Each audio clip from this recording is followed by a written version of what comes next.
Hey, this is Meredith Elliott Powell. You know what time it is. It is 8 a.m. Eastern, Saturday morning, holiday week here in the U.S., but still time for Sales Logic. Hanging out here with my partner, Mark Hunter.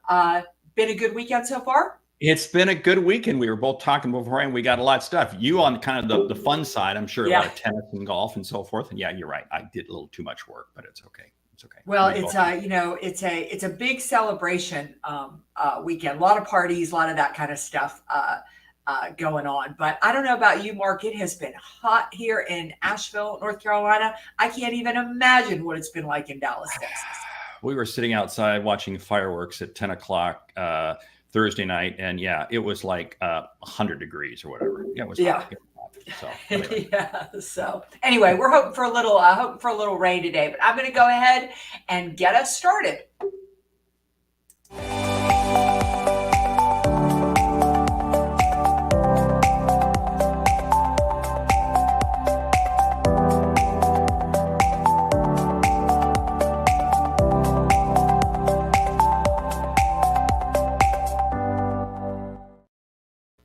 All right. Now, before Mark tells you exactly what we've got teed up for today, I like to tell you how the show works. We start off every week with a question from you, the audience.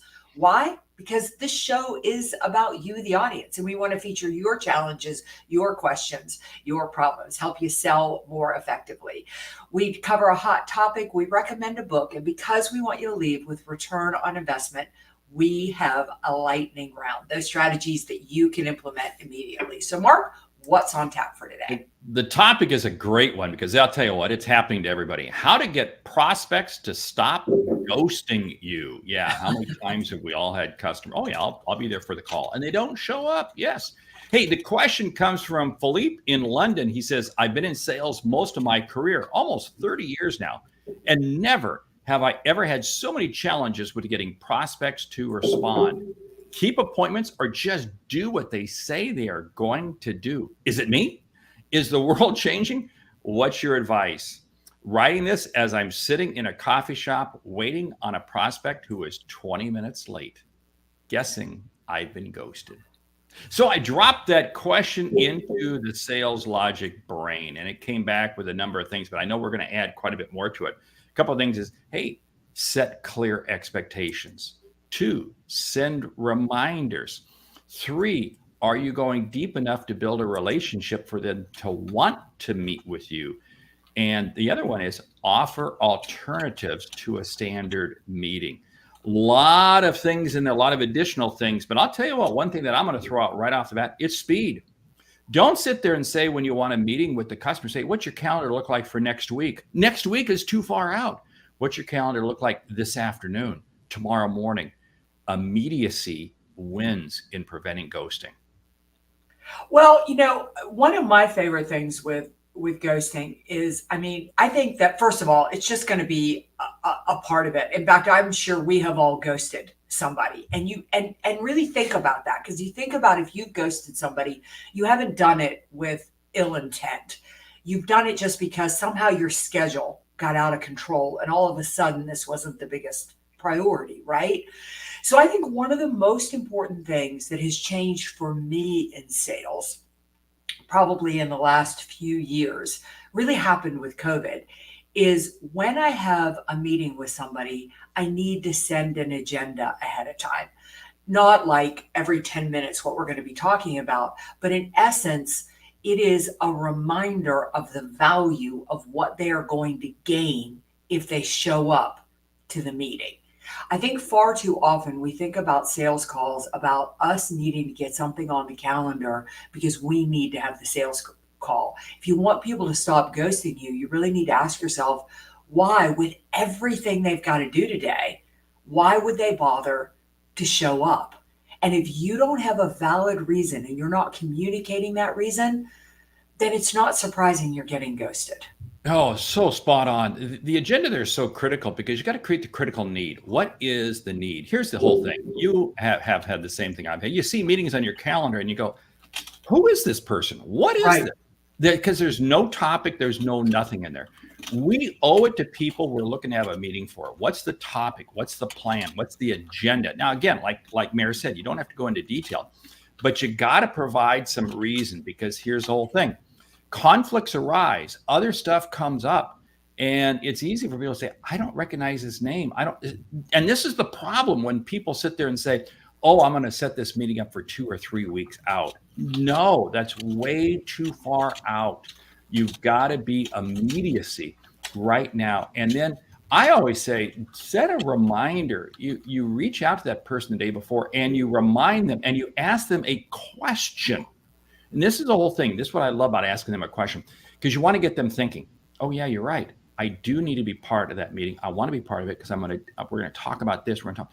You share with them one little question, one little piece that's going to entice them even more to say, I got to be there for that meeting. I'm not canceling this. Yeah. I mean, I think I think those things are really important. I also think that, if you're getting ghosted, you need to ask yourself, did I choose the right prospect? I mean, we've got to go back to the beginning. Is somebody truly a candidate, for what I'm selling and what I'm doing? Or am I just trying to get a sales call on the schedule because I've got to get my tick mark in for the week or for the month? I had one that I blew off the other morning because I wanted to go play tennis. I didn't ghost him. I let him know I wasn't going to show up, which is, just, I guess, half ghosting, right? But it was on my calendar, and I don't really even know if I want the product or service. In other words, I don't really care.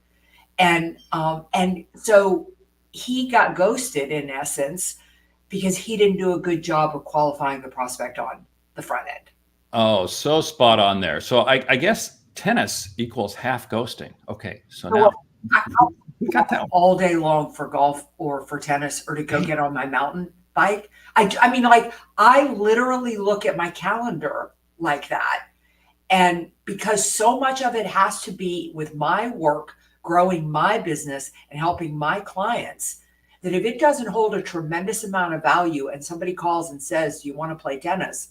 I will blow you off to go do it. So that's how you have to think about it. There's got to be enough value that somebody would give away something that's important to them. And this is what's important for the salesperson to understand. It's not value to you, the salesperson. It's value to you, the customer, to understand. I had a situation like that the other morning. I had a 6 a.m. breakfast, and I'm normally okay with 6 a.m. breakfast, but I had flown in the night before, and I wound up not getting in till like 1:30. And you know what? Not going to do it. And before that flight took off, I canceled that breakfast because simply, I could have ghosted them, not shown up, but at least I had the courtesy to say I'm not going to. But because I was really questioning, why am I having this breakfast? Is this gentleman going to bring me enough money to make it worth and I'm not being greedy, but I'm just saying, is it going to be worth enough value for me to show up at 6 a.m.? So we rescheduled, and that's the way it is. We have to stop and ask ourselves, back to the question or back to the point you raised, is the person really beneficial? And that, I'll tell you what, is so. We wind up taking meetings because they'll take the meeting. That is so wrong. And then we wonder why they cancel. Well, sure, that's why they cancel. Yeah. Hey, I love what Dave Sanders did. If they don't show up for 20 minutes without letting you know, leave. I don't even go 20 minutes. I don't either. That's so funny. But Dave, you're good. I give it 10, and then I send a note. I don't even give it 10. I give it 5, and I send a note. And here's the whole thing. This is what's so cool. And very polite note. And my note simply says, hey, we must have gotten our calendars messed up, but I had it down that we are going to meet today.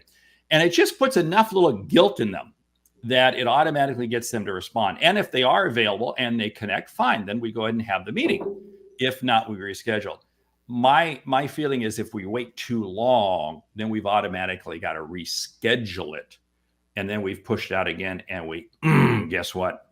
We have an ability to have another ghosting.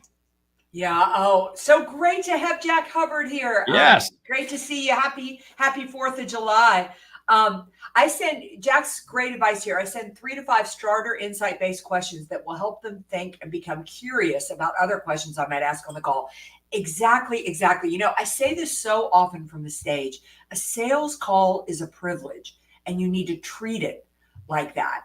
So again, I mean, think about how busy life is, and if people are trying to balance everything they've got to do. And I don't know about you, but I constantly question what is on my calendar, and is that the highest and best use of my time? And if it isn't, more often than not, I will take it off to either sit at my desk and work because I want to go play later. I'm very protective of the amount of time I play a week. And so for something to get on my calendar for business. So as a salesperson, you've got to earn it.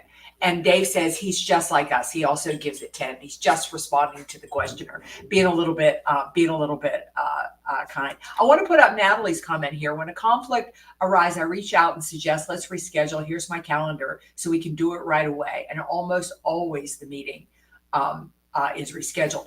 What I love about what Natalie is saying here too is that you need to be kind and make it easy to reschedule with you. Like, I always assume I did something wrong. I would reach out and I would say, Mark, I had us on the calendar today. Not sure if I had, our time or something wrong. Let's get this rescheduled. I don't want to make the ghoster feel bad because, I want them to reschedule that meeting. I go a couple steps further. I'll recommend, hey, what's your calendar look like this afternoon at 2:00 or 3:00? I like putting a couple times out there, and I like putting them out there quickly. The reason being is because I want to get the person thinking we're going to reschedule this quickly. Sometimes people say, well, I'm going to reschedule. Look at my calendar in a few weeks, especially here in the summer, where we can get vacations and all kinds of things. I keep it tight. I want to come back to Jack's comment regarding questions. So critical. What you want to do is you want to entice the person you're sending the message to get them to realize that this is a valuable meeting. Don't share with them enough information to allow them to make a decision without talking to you. That's going to cause ghosting right there. If you send, hey, let me send you the deck. Let me send you the piece we're going to go through. Guess what? You have just invited them to ghost you. Send them a couple of questions. Hey, I really want to get your input on this. What's happening here? Something of that nature, and get them thinking. And then, of course, remember when you start the meeting, make sure that you lead off with those questions, because otherwise they're going to say, hey, wait, all you did was bait me, and I don't like that. Well, I love what you said there, Mark. Don't send them enough information to make the decision without you. The truth is, if you can send them information, and then that information can help them make the decision without you, then you are irrelevant in that equation. Like, this is what I want you to understand with ghosting. If you are getting ghosted, blame it on yourself, because that is where the central point of control is. And the central point of control is, I think that salespeople add tremendous value. But you have to set that call up, and you've got to realize that this person who's probably about to spend a lot of money with you is debating what is on their schedule that day. And they are asking themselves, why should I give this person 45 minutes of my time? And if I could make that decision by just reading a presentation, then I would rather just read the presentation. If I could do it watching a 5-minute video, I would rather do it watching a 5-minute video. So you've got to ask yourself as a salesperson, what am I bringing to the table that this person on the other end can't live without? I love what you're saying here. I got to put up conversation from Larry. Here's something about Larry Long. Your personality enters into it. Do they want to meet with you? I mean, are you a person who they want to spend time with? And Larry Long Jr. has a personality. I mean, we all know it's bigger than life. Who doesn't want to sit down and meet with Larry Long Jr.? That's that kindness and easy to work with. So you got to ask yourself, if they're ghosting you, is it something about me? Now, I'm not meaning to get personal on that, but you got to stop and ask yourself, why? Because here's the whole thing. Again, the most valuable asset anyone has is their time. And oh, by the way, salespeople calling all of us out, it's not our time. It's the customer's time. You Yeah, better exactly. make it absolutely valuable. Yeah. Yeah, I love what Dwayne says here. Never propose anything without legs attached. He says he can't remember who said that, but it's a great quote. And oh my God, Jack, you are always so full of so many great nuggets. Don't forget about the gatekeeper. They're going to make sure that their boss shows up. I love this tip because Mark, I don't know about you, but the moment that I find out the person that I'm calling on has an assistant who is setting stuff up, that becomes my person that I am schmoozing with, that I am talking with, that I am engaging with for two reasons. Number one, they're not only going to make sure they show up. Number two, if that person ghosts me, they're going to be the one who helps me get that appointment rescheduled. I was just working with a speaker who I got to join NSA and is going to come to Influence, and pretty much he right away put me in touch with his assistant. She's done everything from getting the she did the sale, she got the membership application done, she got the registration for Influence, she did all that kind of stuff. He was kind of my secondary. See, this is so key, knowing that assistant, the gatekeeper, whatever, because also many times that gatekeeper assistant, what they do is at the beginning of the day, they put in front of the person who they're working for, here's a list of meetings, here's the times, et cetera, et cetera. And if they know your meeting's at 10 o'clock and hey, you know what, they're going to make sure they circle, hey, make sure you're at that meeting, make sure you are ready for it. It is so key. And that also pertains to the follow-up, because again, they're going to help you make sure that if you are setting up the next step meeting, you're setting up the next event, they're there with you. And again, many times they actually really have more control because they just exhibit it than the actual decision maker that we're looking to reach. And that's so key. Don't diss those people.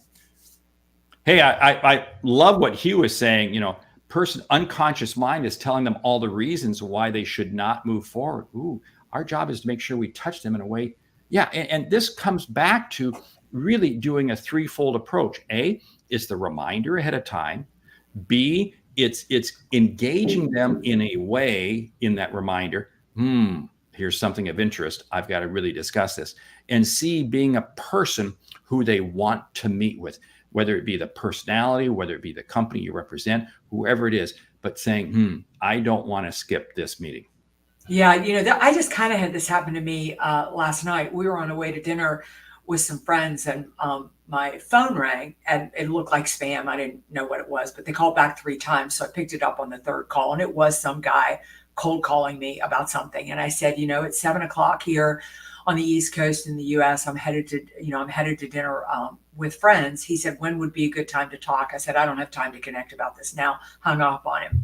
When I got home at 10 o'clock last night, the very first thing in my inbox was an email from him, and it was just 5 bullets of what he was offering, and all 5 bullets focused on the value to me, on why he was reaching out for my business. It was powerful. I set up a call with him. So Hugh is making such a great point. I mean, that guy took a cold call that I basically hung up on him and basically said, you're calling me at the wrong time. No interest in setting up a call with you, and completely turned it around by doing exactly what Hugh is saying here. Let's run with that for a second, because what he did was he pivoted to a different medium. Mm-hmm. Keep calling. No. He pivoted to a different medium and went to email, but he kept the email in the immediacy, because you hung up with him at 7 o'clock, but he popped the email back to you right away. He undoubtedly had it all ready to go, but he created in that email enough value, and that email was short enough for you to just get enough interest to say, I think he did not share with you enough information to make a decision. And that's what's absolutely, the only decision you made was to have a call with him. And that's what he was looking for. I love that approach. Yes. Yeah, absolutely. Well, Mark, we are burning time here. We probably ought to get to the book. We are. Hey, the book. And it's funny because I had not heard of the book. I downloaded this morning. I already started reading it on my Kindle. $100 million leads, how to get strangers to want to buy your stuff, by Alex Hormozy. Yeah, this book was sent to me kind of out of the blue. And I got to tell you that the title is really what captured me. Not the top of the title, but how to get strangers to want to talk to you. And throughout the book, he's just got great tips and great strategies for doing what we're all trying to do, and that is to get the cold call prospect to not only respond, but to actually show up and want to have a call with you. And most of them are really based on the things that we have talked about here today. And that is really, are you bringing value to the call? I want to emphasize with the conversation that we're having this morning, what goes with the book, is if you have been good at this in the past, you're not good enough now. And I really want to emphasize, because I've had to analyze my own sales strategies. I think it's harder than ever to get in front of people. And I think it is just because people's time is becoming shorter and shorter and less available. And they are bombarded with things that they've got to do and things that they've got to focus on. And so you've got to reevaluate your own strategy and really reevaluate what you're doing. Because think about this, and again in this title, is this person doesn't know you. They know nothing about you. They may not even know they want your product. And you've got to ask yourself, what can I do to get their attention? And that's got to be creative, innovative, and value add. To them, not to you. And that's Right. what's absolutely so critical, because it's easy to think it's a value to us. It's easy for us to talk about our product. Remember, customers aren't buying a product. They're looking for a solution. They're looking for something to help them. Hey, with that, we need to jump into the lightning round. Lightning round, top 10 strategies to increase your sales discipline. Go. Number one is just start. Do something small. Choose one strategy that you didn't do yesterday and add that every week. Number two, be consistent with how you start your day. Have a very set routine. Make it happen daily. I'll add to that. Number three, be consistent with how you end your day. The same way you have a morning routine, you definitely need to have an evening routine. Be accountable. That's why we have the Sales Logic Mastermind. It's to help you hold accountable to make sure that you're getting done what you need to get done. Yeah. Number five, if you're going to be disciplined, you've got to be clear as to what you're going to be disciplined about. In other words, you need to have a sales process and a sales strategy, those things that you are holding yourself accountable to every single day. Well, let me pick up on that. It's easy to be focused on our goals, but our goals are achieved because of the activities. Your discipline is around the activities that you do daily. Yeah. Number seven, after Mark Hunter's heart, and that is work on your mindset. I mean, if you want to be more disciplined, you've really got to take the time every day to quiet your mind, really think about what you want and what you want to accomplish. In other words, be intentional. Sorry for running a little long on this, but I think it's important. No, that's okay. Yeah. You need to, like, what I mean is what I'm like, think about what your goal is, and is what I'm doing moving me closer to the goal or further away from the goal? And work every day to focus on those activities moving you closer to the goal. I'm going to pick up on that. It's what I call R or G. R is everything you're doing driving revenue or helping you achieve your goals. If it's not doing one of those two things, why are you doing it? Yeah, I'm going to say reward yourself when you had a week of being really, really disciplined, and then forgive yourself when you slip here and there. Everybody's going to have a bad day. Just get back on the horse the next day. Number 10, play the long game. As Mara said, there are going to be slips. It's okay. Keep your focus on the long game, and it'll be amazing at what you'll be able to accomplish. With that, we want to say, hey, thank you for listening to Sales Logic this week. If you like what you hear, subscribe, rate, and review the show on your favorite podcast app. Something we've said has earned you $1. Hey, consider telling a friend, because it's how we grow when we help you grow. Sales Logic Podcast. It's just bringing you value every week. I'm Mark Hunter. And I'm Meridith Elliott Powell. Remember, when you sell with confidence and integrity, all of this uncertainty suddenly becomes your competitive advantage. and the sale becomes logical. All right. Mark and I will see you right back here next week. We're going to be a little earlier next week. Mark's got to catch an early flight. So instead of 8 a.m. Eastern, we will be on at 7 a.m. Eastern. If you can catch us live, catch us live. If not, don't forget the recording.